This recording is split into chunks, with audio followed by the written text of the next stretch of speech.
आज हम आपको सोमनाथ ज्योतिर्लिंग की कथा के बारे में बताएंगे। इस वीडियो को अंत तक ज़रूर सुनिएगा। ये बहुत ही इंटरेस्टिंग स्टोरी है जो आपको बहुत ही ज़्यादा अधिक ज्ञान देगी। प्रजापति दक्ष की 27 कन्या थी। अगर आपको किसी भी पुराण को समझना है तो उसको आप जरा साहित्यिक दृष्टि से समझने की कोशिश करिएगा। यहाँ 27 कन्या का मतलब है 27 नक्षत्र।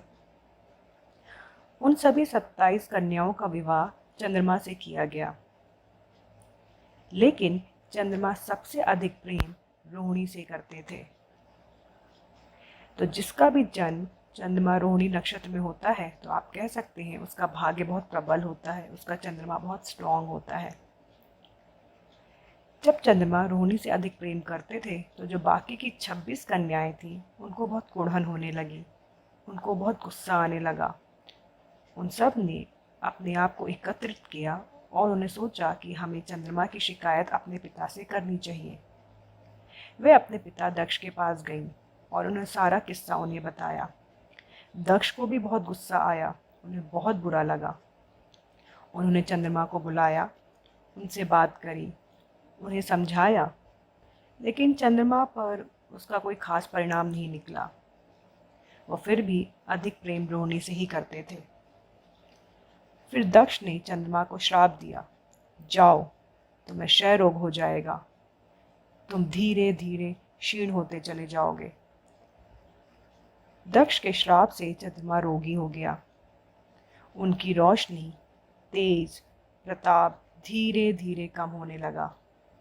सब जगह हाहाकार मचने लगा।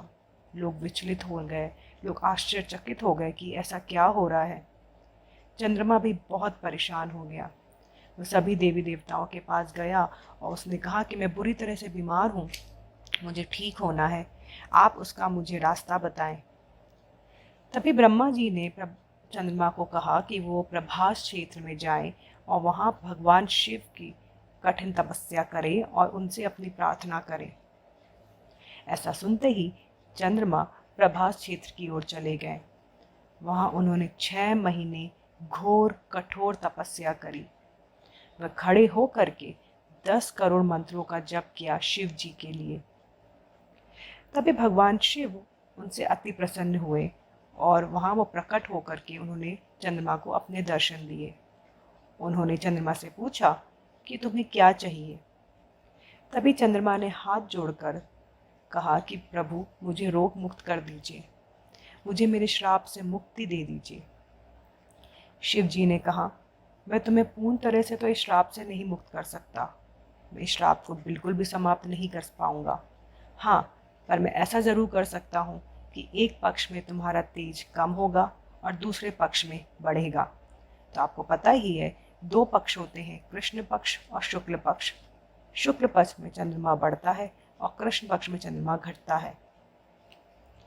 फिर चंद्रमा ने भगवान शिव से प्रार्थना करी कि आप इस स्थान पर स्थापित हो जाइए प्रभु, जैसे आपने मेरा कल्याण किया है उसी प्रकार यहाँ दूसरों का भी उद्धार होगा। फिर भगवान शिव ने जन कल्याण हेतु लिंग रूप में स्थापित हो गए और वो वहाँ सोमेश्वर कहलाए।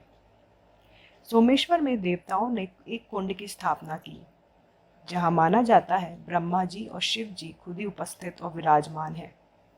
अगर कोई उस कुंड में 6 महीने तक स्नान कर लेता है तो कुष्ठ रोग, क्षय रोग या त्वचा रोग, किसी भी प्रकार के रोग से उसको निदान मिल जाता है। भगवान सोमनाथ की पूजा से समस्त पापों का नाश होता है। जिस प्रकार चंद्रमा ने कठोर तपस्या करके अपने आप को श्राप से मुक्त करा लिया, उसी प्रकार किसी के भी जीवन में किसी भी प्रकार की कोई भी परेशानी है, अगर वो अपने आप को पूर्ण रूप से भगवान शिव के सामने समर्पित कर देता है और कठिन तपस्या और जप करता है, तो भगवान शिव भी उसका उद्धार करते हैं। आशा रखती हूँ आपको ये कथा काफ़ी अच्छी लगी होगी।